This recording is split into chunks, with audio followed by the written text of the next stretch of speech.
بسم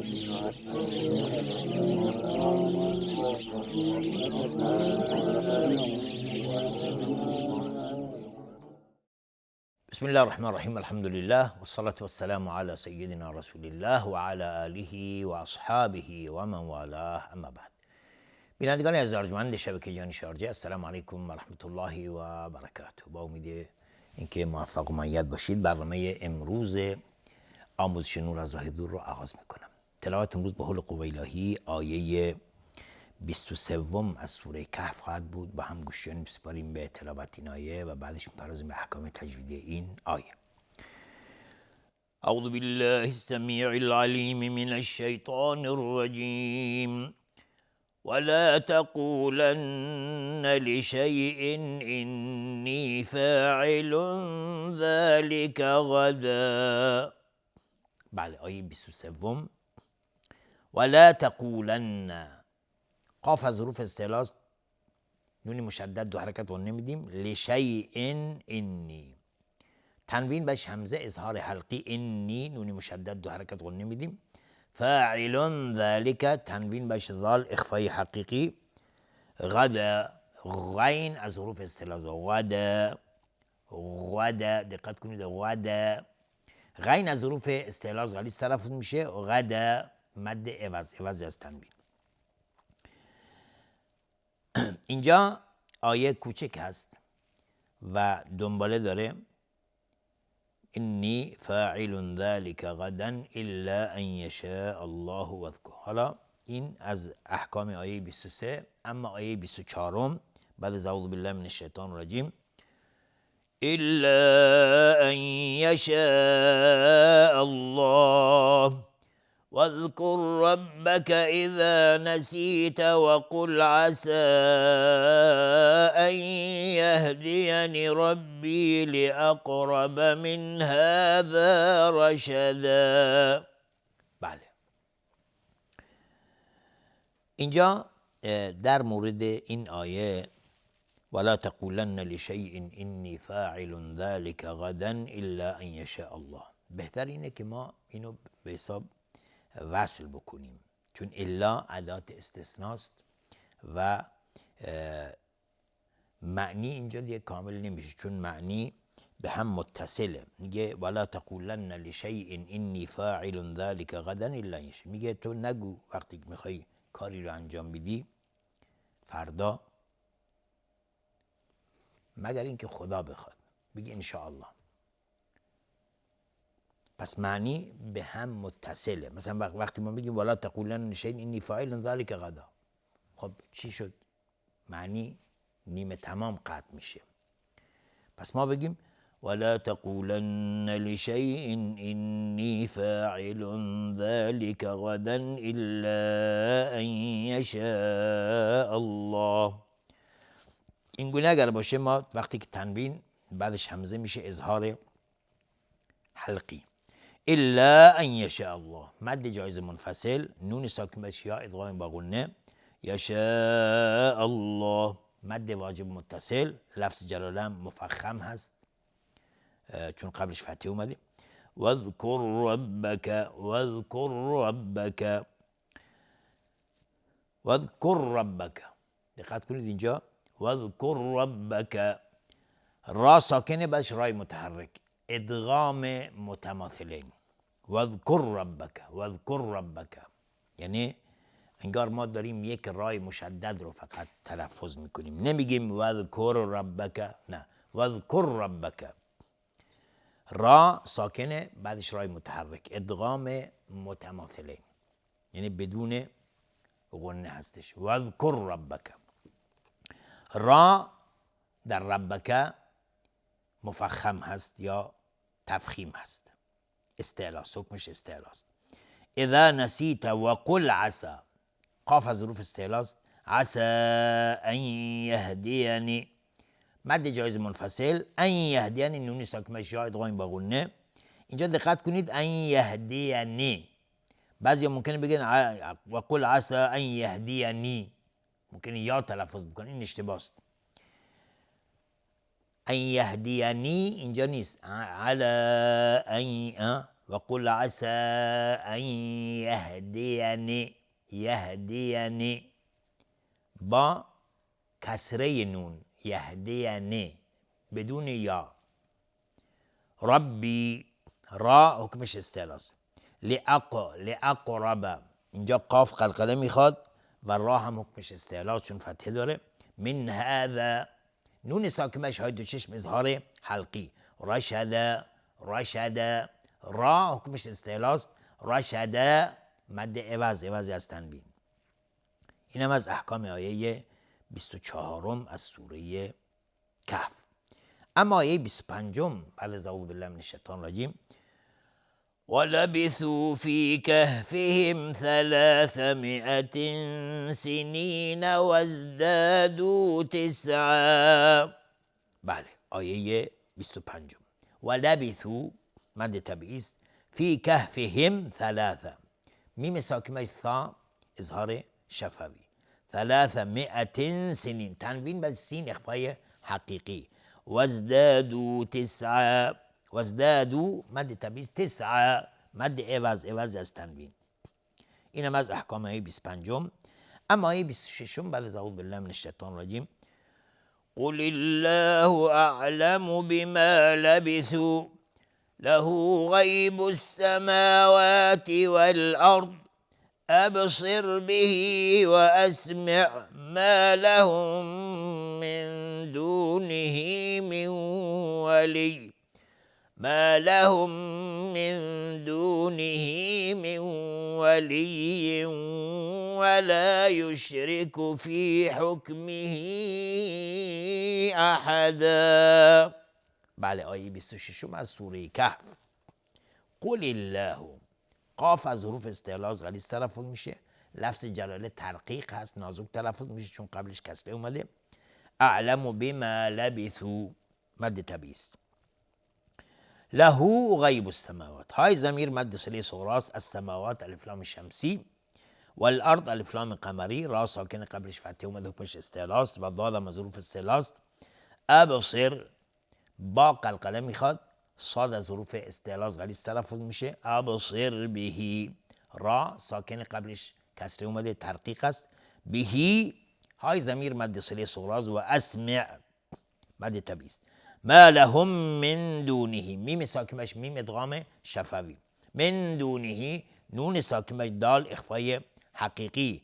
های ضمیر مد صله صغراست. من ولی ولا نون ساکنش واو ادغام با غنه تنوین بعدش واو ادغام با غنه.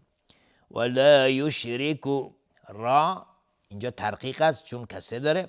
فی حکمه احدا های ضمیر مد صله کبرا.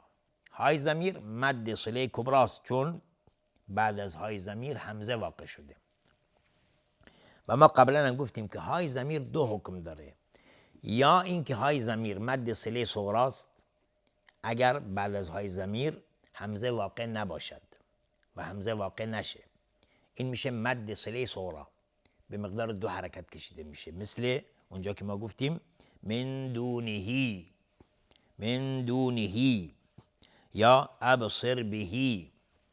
ولی اینجا چون بعد از های ضمیر همزه اومده فی حکمه احدا های ضمیر بعدش همزه واقع شده میشه مد صله کبرا، ملحق میشه مد جایز منفصل به مقدار 4 تا 5 حرکت جوازن مد میخواد. احدا مد عوضی از تنوین. اینم از احکام آیه 26 از سوره کهف. اما آیه 27 از سوره کهف بعد از اعوذ بالله من الشیطان الرجیم واتل ما اوحی الیک من کتاب ربک لا مبدل لكلماته ولن تجد من دونه ملتحدا. بله آیه 27 از سوره کهف. واتلو اینجا تا صفت همز داره. واتلو ما اوحی مد جایز منفصل به مقدار 4 تا 5 حرکت جوازن مد بخواد. من کتاب اخفای حقیقی. ربک اینجا اگر توقف کردیم را مفخم هست. ربک و کاف صفت همس به خودش میگیره. میگه من کتاب ربک. ولی اگر عبور بکنیم من کتاب ربک لا مبدل لکلماته، لا مبدل لکلماته مد طبیعی هستن، لکلماته های ضمیر مد صله صغراست. ولن تجد نون ساکن بهش تای دو نقطه اخفای حقیقی، من دونه نون ساکن بهش دال اخفای حقیقی، های ضمیر مد صله صغراست. ملتحدا مد عوض از تنوین. اینم از احکام آیه 27 از سوره کهف. اما آیه 28 از سوره کهف بعد از اعوذ بالله من الشیطان الرجیم: واصبر نفسك مع الذين يدعون ربهم بالغداة والعشي يريدون وجهه ولا تعد عيناك عنهم تريد زينة الحياة الدنيا ولا تطع من أغفلنا قلبه عن ذكرنا واتبع هواه وكان أمره فرطا. بله آیه 28 از سوره کهف. واصبر، صاد از حروف استعلاء غلیظ تلفظ میشه. واصبر و را ساکن قبلش کسره اومده، حکمش ترقیق است. نفسک مع الذین مد طبیعی، یدعون دال قلقله میخواد. ربهم را حکمش استعلاء است. میم ساکن بهش با اخفای شفوی. بالغداة الف لام قمری. بالغداة غین از حروف استعلاء است. بالغداة والعشی الف لام قمری.